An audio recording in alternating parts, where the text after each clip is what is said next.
The sky above Colony Hana 7 turned dark red on a Tuesday afternoon. It was the kind of red that made people stop what they were doing and look up.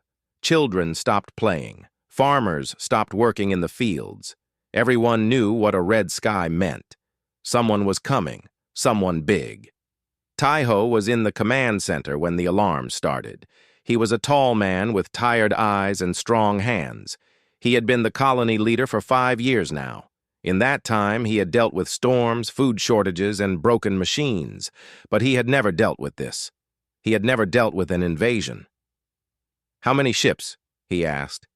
His voice was calm, but his heart was beating fast. "Just one, sir," said Minho, the young soldier at the scanning station. "But it is very big, bigger than anything we have seen before." Taiho walked to the window. The ship was coming down through the clouds now. It was black and shaped like a claw. Red lights blinked along its sides. It moved slowly, like a predator that knew its prey could not run away. "The Veth," Taiho said quietly. Everyone in the room went silent. They all knew about the Veth. Every human in the galaxy knew about the Veth. They were the most feared warriors in 3 galaxies. They looked like giant cats that walked on 2 legs. They stood over 2 meters tall. Their fur was black as night. Their eyes glowed yellow in the dark. Their claws could cut through metal like it was paper. No one had ever defeated the Veth in battle. No one had ever even come close. "What do we do?" Minho asked. His face was pale. Taiho did not answer right away. He was thinking about the 3,000 people who lived in this colony. He was thinking about the farmers, the teachers, the doctors. He was thinking about the children. He was thinking about his daughter, Yuna. "We cannot fight them," Taiho said finally. "We have 50 soldiers. They probably have hundreds of warriors. And even one Veth warrior is worth 20 human soldiers." "So we surrender?" another officer asked. "We try to talk first," Taiho said. "We try to find out what they want. Maybe they just want supplies. Maybe they want information. Maybe we can give them what they want and they will leave." But Taiho did not believe his own words. The Veth did not come to talk. The Veth came to conquer. That was what they did. That was all they did. The ship landed in the big field east of the colony. The ground shook when it touched down. Birds flew away in every direction. A cloud of dust rose into the air and covered everything in brown. Taiho gathered his soldiers at the edge of the colony. There were only 50 of them, like he had said. They had guns and armor, but they looked small and weak compared to what was coming out of that ship. A door opened in the side of the Veth ship. Taiho held his breath. 12 warriors walked out. Just 12. But those 12 were enough to make every human soldier take a step back. The Veth warriors were huge.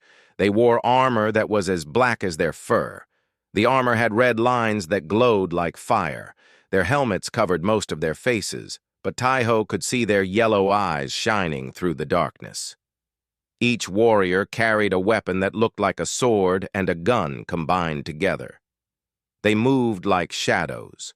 They made no sound as they walked. Their feet touched the ground so softly that they did not even leave prints in the dirt. At the front was the biggest one. He was taller than the others. His armor had gold marks on it. This was the commander. This was the one in charge. The commander stopped about 20 meters away from the humans. He looked at them for a long moment. Then he reached up and took off his helmet. Taiho had seen pictures of Veth before, but seeing one in real life was different. The commander's face was like a panther's face, but more intelligent, more cruel. His fur was pure black. His eyes were bright yellow with thin black lines in the middle. His ears were pointed and turned toward the humans, listening to every sound they made. When he spoke, his voice was deep and rough. It sounded like rocks grinding together. "I am Reth," he said. "Commander of the Veth Empire Shadow Legion. We are the elite. We are the best. We have never lost a battle." Taiho stepped forward. His legs felt weak, but he made himself stand straight. "I am Taiho," he said. leader of this colony. We are peaceful people. We are farmers and scientists. We have no quarrel with the Veth Empire." Reth made a sound that might have been a laugh. It was not a nice sound. "Every world has a quarrel with us," Reth said, "because we want what you have, your resources, your technology, your people." "Our people?" Taiho felt cold. "Workers," Reth said simply. "The Empire always needs workers." Taiho's hands became fists. He thought about his daughter again. He thought about Yuna being taken away, being forced to work in some dark Veth factory on some distant world. "We will not let you take our people," Taiho said. Reth's yellow eyes looked at the 50 human soldiers. He looked at their guns and their armor. Then he looked back at Taiho. "You have one day," Reth said. "One day to decide. You can surrender peacefully and some of you will live, or you can fight and all of you will die. The choice is yours." Reth put his helmet back on. Then he and his warriors turned and walked back toward their ship. They did not look back. They did not need to. They knew they had already won. Taiho watched them go. His mind was racing. One day. They had one day to figure out how to survive against the most dangerous warriors in the galaxy. He turned and walked back toward the colony. He needed to find Yuna. He needed to see her face. He needed to remember why he had to find a way to save them all. He found her at their small house. She was 7 years old with big brown eyes and hair that never stayed in place. She was playing with a toy cat that her mother had given her before she died 2 years ago. "Appa!" Yuna ran to him and hugged his legs. "I saw the big ship. Did you see it? It was so big!" Taiho picked her up and held her close. She smelled like grass and sunshine. She smelled like hope. "Yes, I saw it," he said softly. "Who is on the ship?" Yuna asked. "Are they friends?" Taiho did not know what to say. How could he tell his little girl that monsters had come? How could he tell her that their peaceful life was about to end? "I do not know yet," he said, "but everything will be okay. Appa will make sure everything is okay." Yuna looked at him with her big eyes. She believed him. She always believed him. Taiho wished he could believe himself. That night, the colony did not sleep. People talked in their homes. They argued about what to do. Some said they should fight. Some said they should run. Some said they should surrender. But Taiho knew the truth. They could not fight. They could not run. The Veth ship was faster than anything they had, and surrendering meant losing everything. He sat in his office, looking at maps and reports. He was trying to find an answer, but there was no answer. There was no way out. Outside his window, the Veth ship sat in the field like a sleeping beast. Its red lights blinked slowly in the darkness. Inside that ship, 12 warriors waited. 12 warriors who had never lost. Tomorrow, they would come for their answer, and Taiho had nothing to give them. They sent their elite warriors. The Cubs sent back tiny claw-marked helmets. Part 2, First Contact. The morning came too fast. Taiho had not slept at all. He had spent the whole night trying to think of a plan. But when the sun rose over Colony Hana 7, he still had nothing. The Veth ship opened its door at exactly noon. Reth and his 12 warriors walked out just like before. They moved in a perfect line toward the colony. Their black armor caught the sunlight and seemed to eat it. They were shadows walking in daylight. Taiho stood at the front of his people. Behind him were the 50 soldiers. Behind them were all the colonists who had come to watch, 3,000 people, waiting to hear their fate. Reth stopped in the same place as yesterday.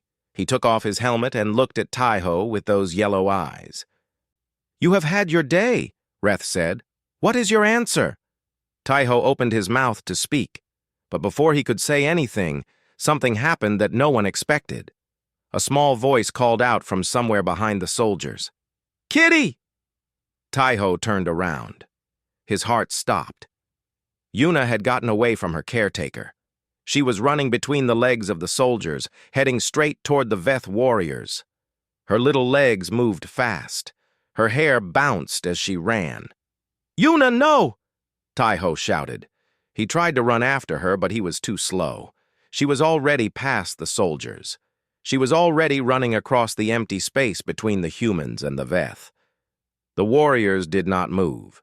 They watched the small human running toward them. Their yellow eyes followed her like cats watching a mouse. But Yuna was not afraid. She did not see monsters. She did not see the most dangerous warriors in the galaxy. She saw something else entirely. She saw big cats. Yuna ran right up to Reth. She stopped at his feet and looked up at him. He was so tall that she had to bend her neck all the way back to see his face. "You are a big kitty," she said happily. "The biggest kitty I ever saw."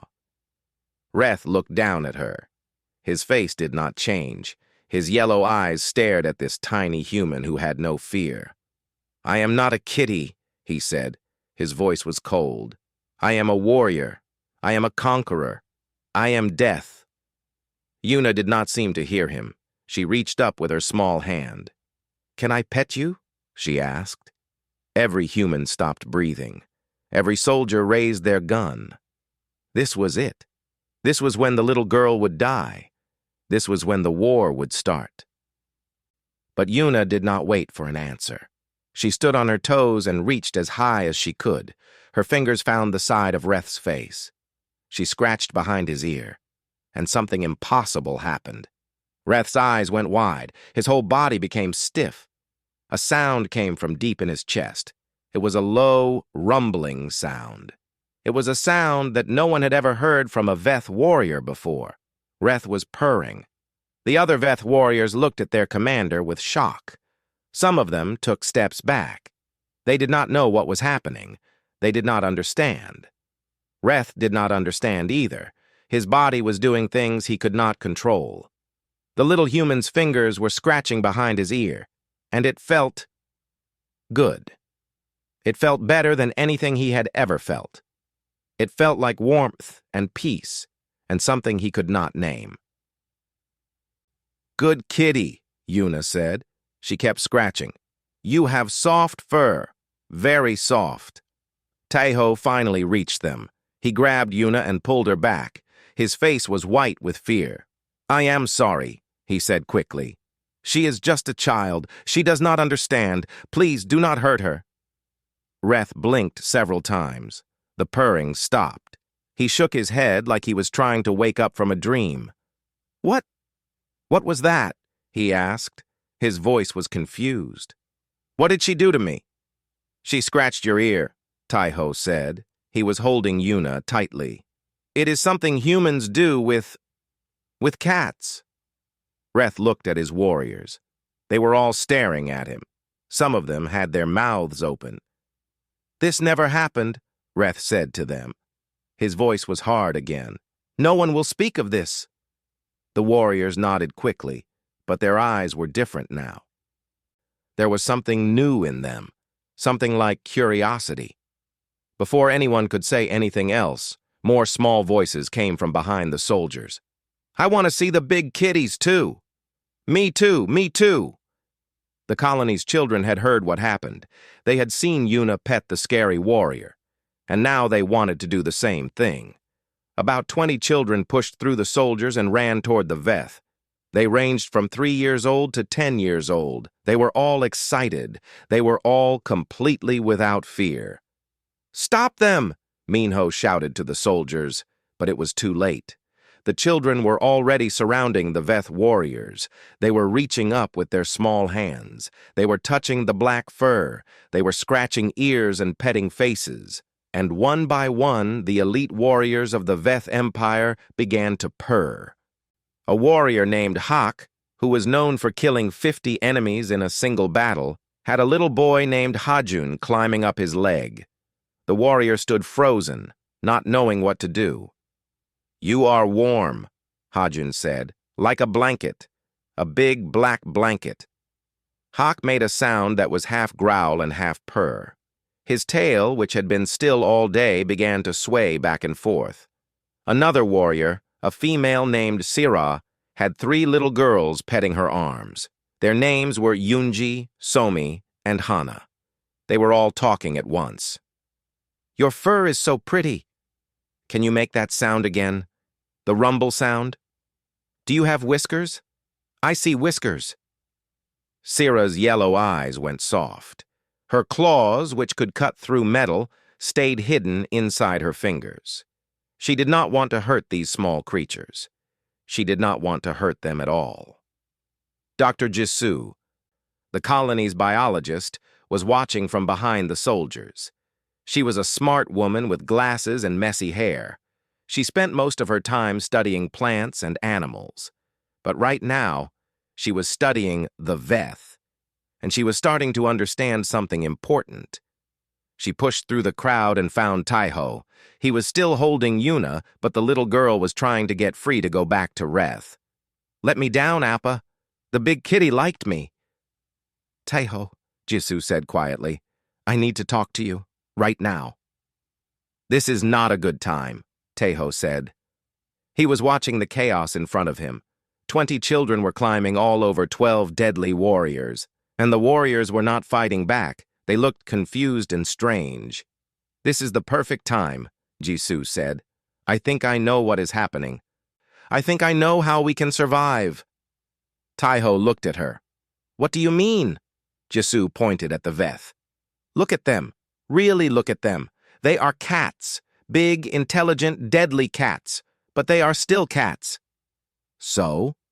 "So cats have weaknesses," Jisoo said. "And I think our children just found the biggest one." At that moment, little Dohi, who was only 4 years old, walked up to Reth. She was holding a piece of string that she used to play with her pet. "Do you want to play?" she asked the commander. She dangled the string in front of his face. Reth's yellow eyes followed the string. Left, right, left, right. His head moved with it. His body became low, like he was getting ready to jump. Then he caught himself. He stood up straight and looked away. "I do not play with string," he said, but his voice was weak. And his eyes kept looking back at the string. Dohi giggled. "Yes, you do. Your eyes say yes." She dangled the string again. Reth's paw shot out and grabbed it. Then he looked at his paw with horror. "What is wrong with me?" he whispered. Jisoo smiled. For the first time since the ship arrived, she felt hope. "I think," she said to Taiho, "that the children are going to save us all." Taiho did not believe her. How could children save them from the most dangerous warriors in the galaxy? It made no sense. But as he watched his daughter run back to Reth and climb onto the warrior's back, he saw something change in the commander's eyes. The coldness went away. The cruelty became soft. For just a moment, Reth looked almost gentle. Maybe, Taiho thought, maybe there was hope after all. They sent their elite warriors, the cubs sent back, tiny claw, marked helmets. Part 3. The Weakness. 3 days passed. The Veth did not attack. They did not take anyone. They did not even go back to their ship at night anymore. They stayed in the colony. And the children would not leave them alone. Dr. Jisoo had set up a research station in her laboratory. She had cameras everywhere, recording everything the Veth did. She had notebooks full of observations. She was studying them like they were a new species of animal. In a way, they were. "It is remarkable," she told Taiho on the 3rd day. "Their entire biology is working against them." They were sitting in her lab, looking at screens that showed different parts of the colony. On one screen, the warrior named Hawk was lying on his back in the grass. Little Hajun was rubbing his belly. Hawk's eyes were closed and his tail was moving slowly from side to side. "He has been like that for 2 hours," Jisoo said. "He has not moved. He will not let the boy leave." On another screen, Sira was surrounded by the 3 girls again. They had put flowers in her fur.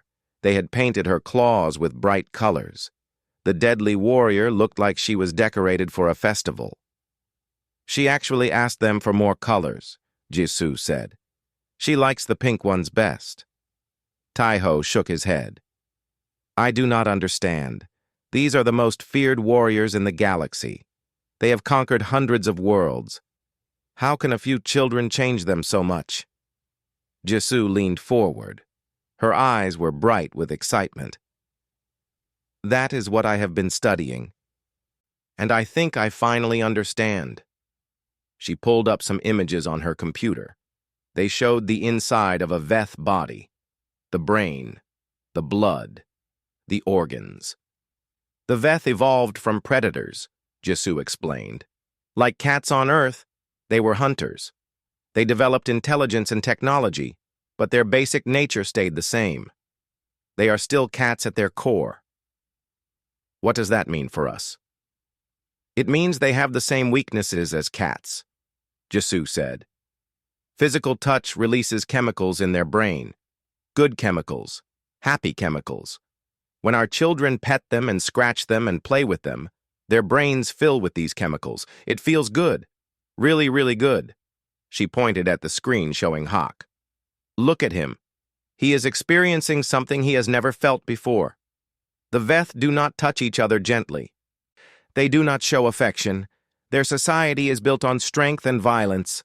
No one has ever been kind to them. Taiho was starting to understand. So, our children are the first ones to ever love them?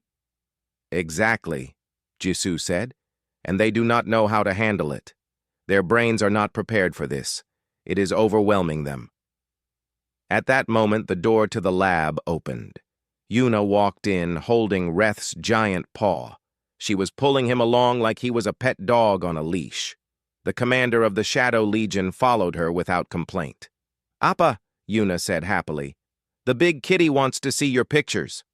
Reth looked embarrassed. His ears were flat against his head. She asked me to come. I could not say no. Taiho stared at the fearsome warrior being led around by a 7-year-old girl.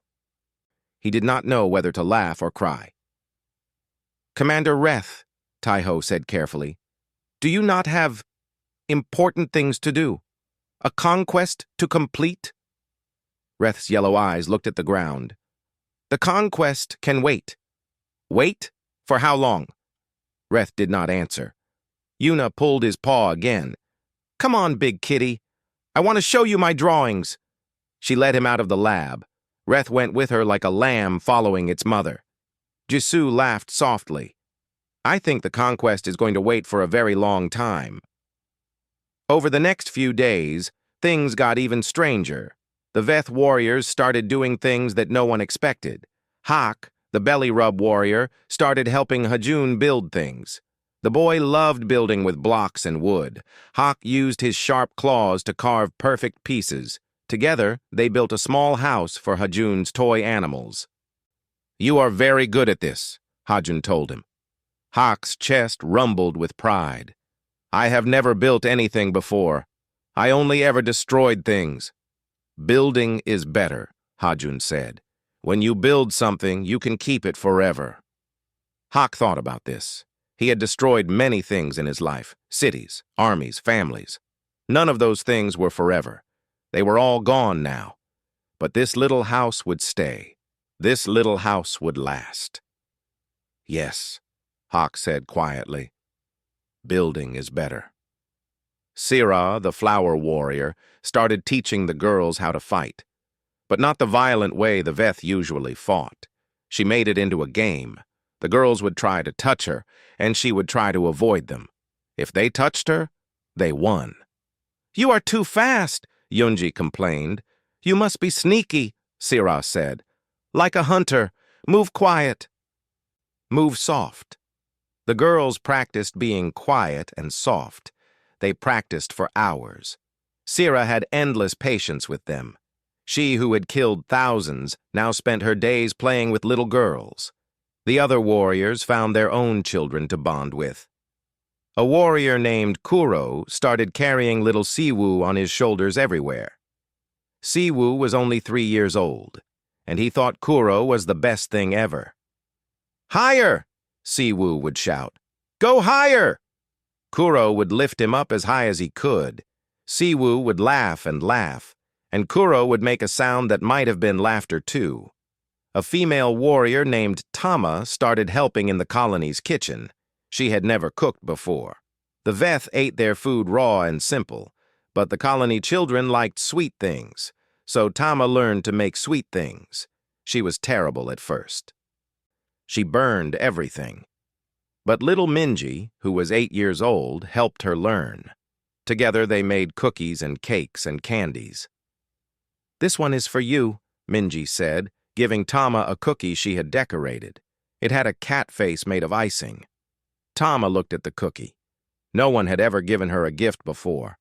Not once in her entire life. "Thank you," she said. Her voice was thick with something she did not understand. She ate the cookie slowly. It was the best thing she had ever tasted. Reth watched all of this happening. He saw his warriors changing. He saw them becoming soft. Part of him knew he should stop it. Part of him knew the Empire would be angry. They had been sent to conquer, not to play with children. But another part of him did not want it to stop. Yuna had attached herself to him completely. She called him Big Kitty and my best friend, and sometimes just Reth. She showed him everything in the colony. She introduced him to everyone. She made him try human food and human games and human music. "Do you like this song?" she asked one night. They were sitting outside, looking at the stars. Yuna was playing a simple tune on a small instrument. Reth listened. The music was soft and gentle. It made him feel something in his chest. Something warm. "Yes," he said, "I like it." "I made it for you," Yuna said. "It is called the Big Kitty's Song. I will play it for you every night." Reth looked at this small human. She had no power. She had no weapons. She could not fight at all. But somehow she had done what no army had ever done. She had defeated him completely. "Why are you kind to me?" he asked. "I came here to take your people. I came here to destroy your home." Yuna looked at him with her big brown eyes. "But you did not do those things, and everyone deserves kindness, Big Kitty. Even you." Reth did not know what to say. In his whole life, no one had ever said those words to him. No one had ever told him he deserved kindness. He felt something wet on his face. He touched it. It was a tear. He was crying. He had not cried since he was a cub. He had not cried for over 100 years. "Are you sad?" Yuna asked. She looked worried. "No," Reth said. His voice was shaking. "I am not sad. I think I am happy." Yuna smiled. She climbed into his lap and hugged him as much as she could. Her small arms did not reach all the way around him. But it did not matter. It was the best hug Reth had ever received. And in that moment, he made a decision. He would not conquer this world. He would not take these people. He would protect them instead, whatever it took. They sent their elite warriors. The cubs sent back tiny claw, marked helmets. Part 4, The Transformation. 2 weeks passed. The Veth ship still sat in the field, but no one was afraid of it anymore. The children played on its ramp. They drew pictures on its walls with chalk. One little boy named Doyen even tried to teach his pet bird to sit on top of it. The warriors had stopped wearing their armor most days. They said it was too heavy. But really, they just liked feeling the children's touches without metal in the way. Their black fur was softer than anyone had expected. Taiho watched all of this with wonder and worry. Wonder because he had never imagined such a thing was possible. Worry because he knew it could not last forever. "The Empire will send someone," he told Jisu one morning. "They will wonder why the conquest is taking so long. They will send more ships, more warriors." Jisu nodded. She had been thinking the same thing. "What do you think will happen then?" "I do not know," Taiho said. "Maybe the new warriors will not be affected like these ones. Maybe they will just kill everyone." But Jisu shook her head. "I do not think so. These warriors have changed. Really changed. Look at them. She pointed out the window. Reth was walking through the colony with Yuna on his shoulders. He was carrying her school books in one paw and her lunch in the other. He was taking her to class, like he did every morning now. He loves her, Jisoo said. He would die for her. All of them would die for their children. Their children? Taiho raised an eyebrow. That is how they think of them now, Jisoo explained. In the Veth language, there is a word for it. Claimed. When a Veth claims someone, that person becomes family. It is the strongest bond they have. It cannot be broken. Taiho felt hope rising in his chest. So they will protect us? I think so. But we should prepare anyway. We should have a plan. They did not have to wait long. On the 18th day, a signal came from space. Another Veth ship was approaching. This one was bigger than the first, much bigger. Reth received the signal in the colony's command center. Taiho and the other leaders were there with him. They watched as a face appeared on the screen. It was another Veth, older than Reth. His fur was gray in some places. His eyes were cold and hard. Commander Reth, the old Veth said, I am Admiral Keth of the First Fleet. You have been silent for 18 days. Explain yourself. Reth stood straight. He tried to look like the warrior he used to be, but Yuna was holding his paw, and he did not let go. Admiral, Reth said, the conquest has complications. Complications? Admiral Keth's eyes narrowed. You have 12 of our best warriors. How can there be complications with such a small human colony? The humans have a weapon, Reth said. A weapon we did not expect. What weapon? Reth looked down at Yuna. She smiled up at him and squeezed his paw. They're children, Reth said. There was a long silence. Admiral Keth stared at the screen. His face changed from confused to angry. Children? You are telling me that human children are the complication? Yes, Admiral. This is ridiculous. I am sending reinforcements. 100 warriors.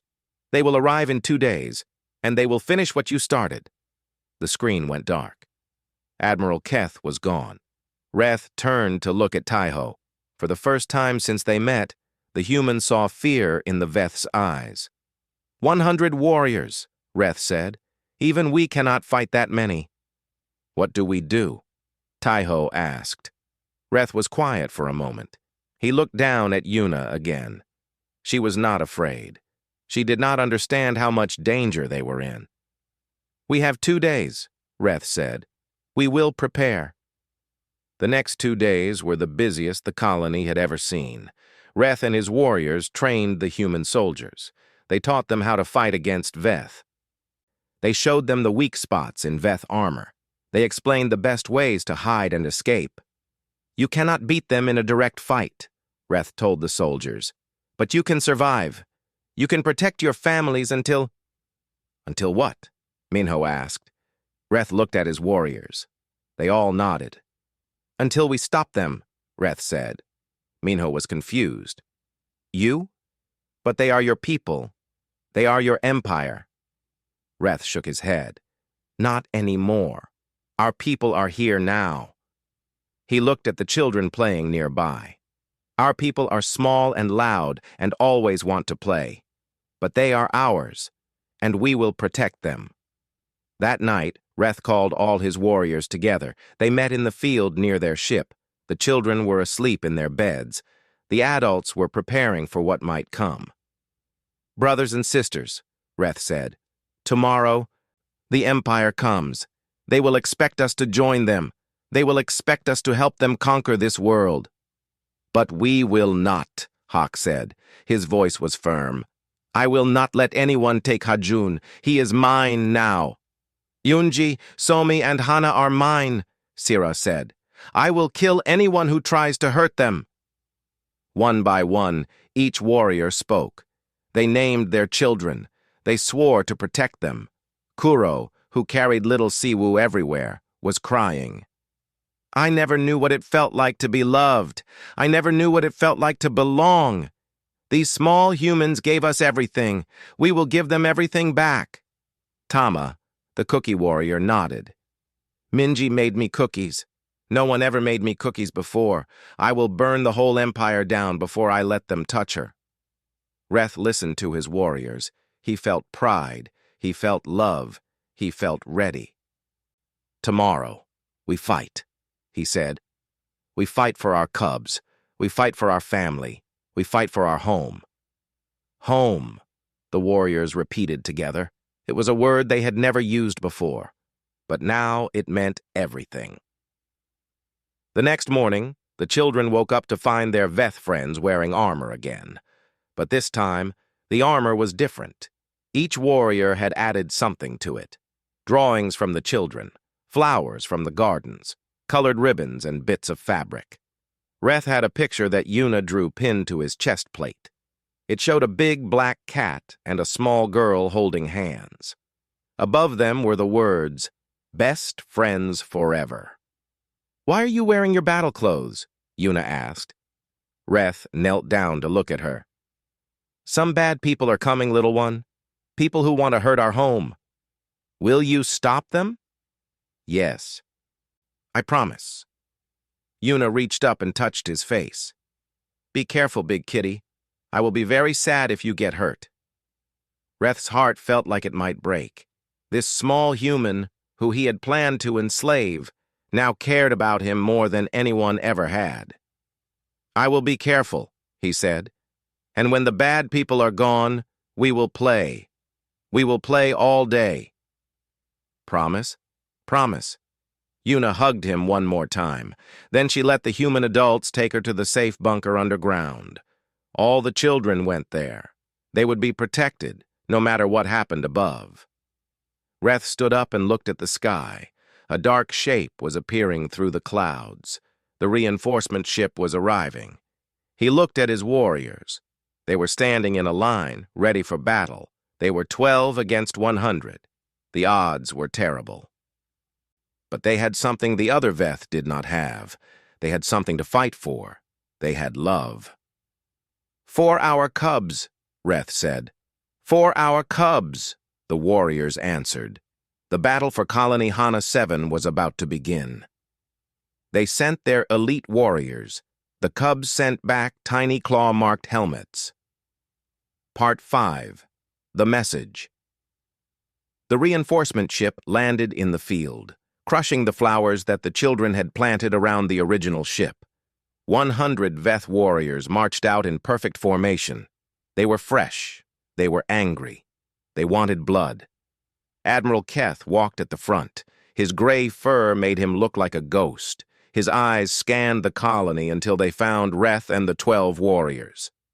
"Commander," Admiral Keth said, "you will explain what is happening here." Reth stepped forward. His warriors spread out behind him. They formed a wall between the new Veth and the colony. "Admiral, I must ask you to leave," Reth said. "This colony is under our protection." Admiral Keth stared at him. "Under your protection? You were sent to conquer it? Plans change." "Plans do not change," Admiral Keth growled. "Orders do not change. The Empire does not change." He raised his paw and pointed at the colony. "These humans are enemies. They will be enslaved or destroyed. That is the way of the Veth." "Not anymore," Reth said. "Not for us." Admiral Keth's eyes went wide. Then they went narrow and cold. "You are traitors," he said. "All 12 of you. Traitors to the Empire. Traitors to your people." "No," Reth said. "We found new people. Better people. Small ones who taught us something the Empire never did." "And what is that?" "Love," Reth said simply. "They taught us love." Admiral Keth made a sound of disgust. "Love is weakness. Love makes you soft. Love destroys warriors." "Love makes us strong," Reth said. "Stronger than we ever were. You will not take this colony. You will not hurt these humans. You will not touch our cubs." "Your cubs?" Admiral Keth laughed. It was a cruel, empty sound. "You call human children your cubs? You have gone insane. All of you." He turned to his 100 warriors. "Kill the traitors, then take the colony." The warriors raised their weapons, 100 against 12. It should have been easy. It should have been over in minutes. But the 12 had something the 100 did not have. The 12 fought like they had never fought before. They fought for their families. They fought for their home. They fought for love.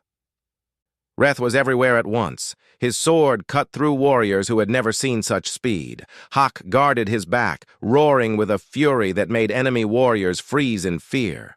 Sira moved like water, dancing between attackers and leaving them bleeding on the ground. Kuro picked up enemy warriors and threw them into each other. Tama fought with a cooking knife she had taken from the kitchen, and she was deadly with it. Every warrior who had bonded with a child fought like 10 normal warriors. But it was not enough. There were too many enemies. The 12 were getting tired. They were getting hurt. Blood covered their armor, some of it their own. Reth took a hit to his side. He fell to one knee. Admiral Keth stood over him, sword raised. "This is the end, traitor," Admiral Keth said. "Any last words?" Reth looked past the Admiral. He looked at the colony. He looked at the bunker where Yuna was hiding. He hoped she was safe. He hoped she would remember him. "Tell my cub I love her," Reth said. Admiral Keth raised his sword to strike. And then something happened that no one expected. A small voice screamed from the edge of the battlefield. "Leave my big kitty alone." Everyone turned. Standing at the entrance to the bunker was Yuna. She had escaped from the safe room. She was running toward the battle with tears streaming down her face. Behind her came more children, Hajun and Siwu and Minji and all the others. They had all escaped. They were all running toward their Veth. "No!" Taiho shouted. He tried to grab them, but they were too fast. The children ran past the human soldiers. They ran past the fighting. They ran straight to their warriors. Yuna reached Reth first. She threw herself over his body, protecting him with her tiny form. "You cannot hurt him," she screamed at Admiral Keth. "He is my friend. He is my family." Hajun ran to Hawk and grabbed his paw. "Get up! You have to get up!" The 3 girls surrounded Sira. Little Siwu climbed onto Kuro's back even as the warrior was bleeding. All across the battlefield, children were running to their Veth. They were hugging them, protecting them, crying for them. Admiral Keth watched this with complete confusion. He did not understand what he was seeing. These small humans were running toward danger. They were putting themselves between warriors and their enemies. It made no sense. What is this?" he asked. "This is love," Reth said. He had one arm around Yuna. "This is what we were trying to tell you."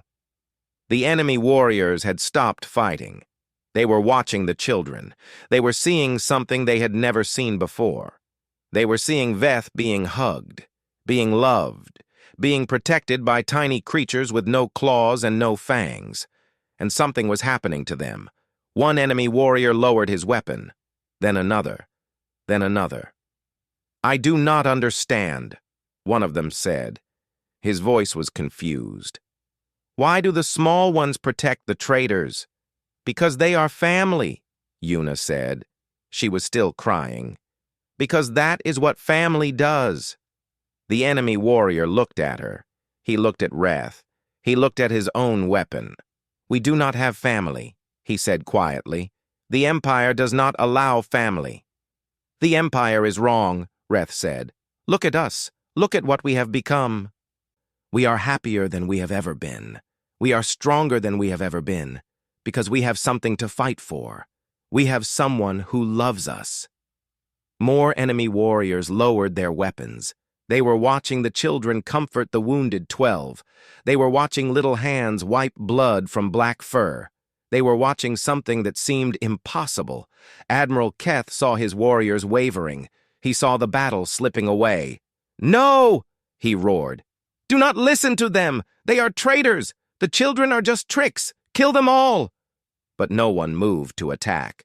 The enemy warriors just stood there, watching. "I want that," one of them said. He was looking at Ha-Jun holding Hawk's paw.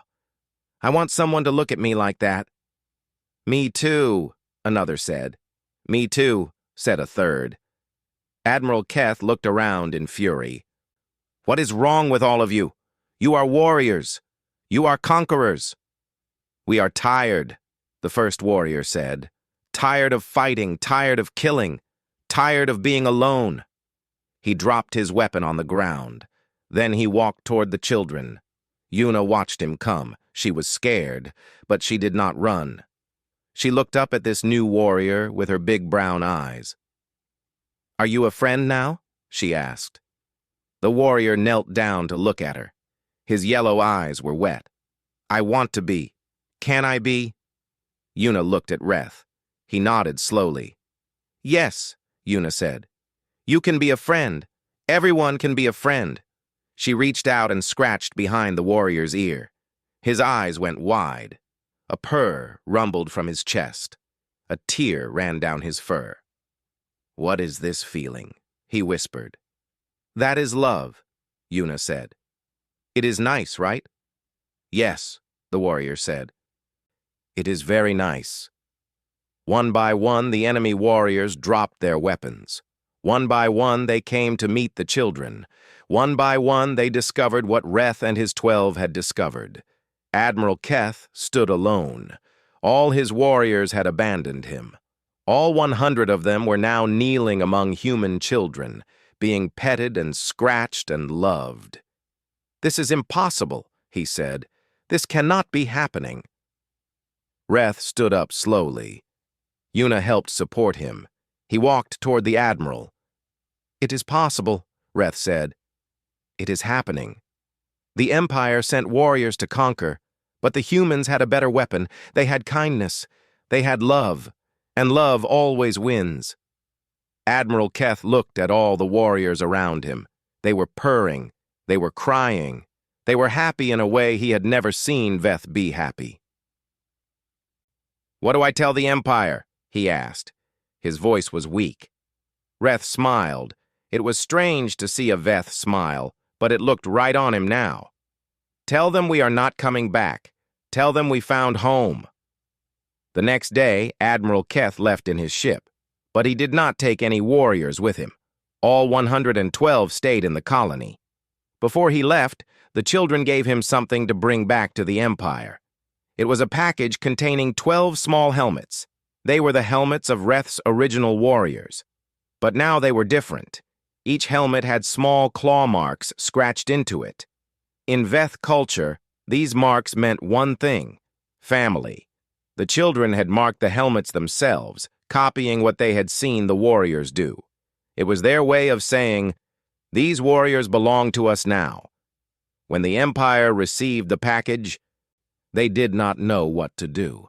They had sent their best warriors to conquer a small human colony, and the humans had sent back tiny claw-marked helmets. It was a message that said, "Your warriors found something better. Your warriors found love. On Colony Hana 7, life went on."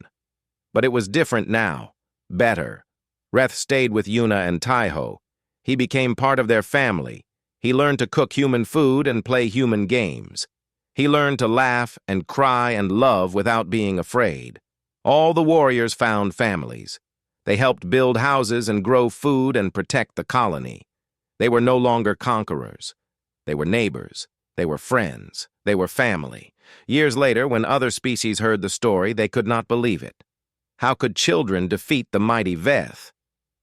How could love beat the most dangerous warriors in the galaxy? But the answer was simple. The Veth had never been shown kindness. They had never been loved. And when they finally felt those things, they could not go back to the way they were before. The Empire tried to send more warriors, but word had spread. Every Veth who came to Colony Hana 7 ended up staying.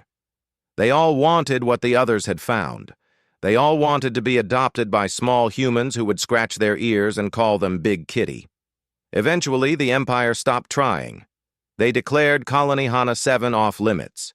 They said it was cursed. They said there was a weapon there that could defeat any Veth. And they were right. There was a weapon. It was called love. Reth lived the rest of his long life on the colony. He watched Una grow up. He walked her down the aisle when she got married. He held her children when they were born. He taught them to climb on his back and scratch behind his ears. And every night, until the day he died, Una played the Big Kitty's song for him, just like she promised. Because that is what family does. They keep their promises. Forever. The end.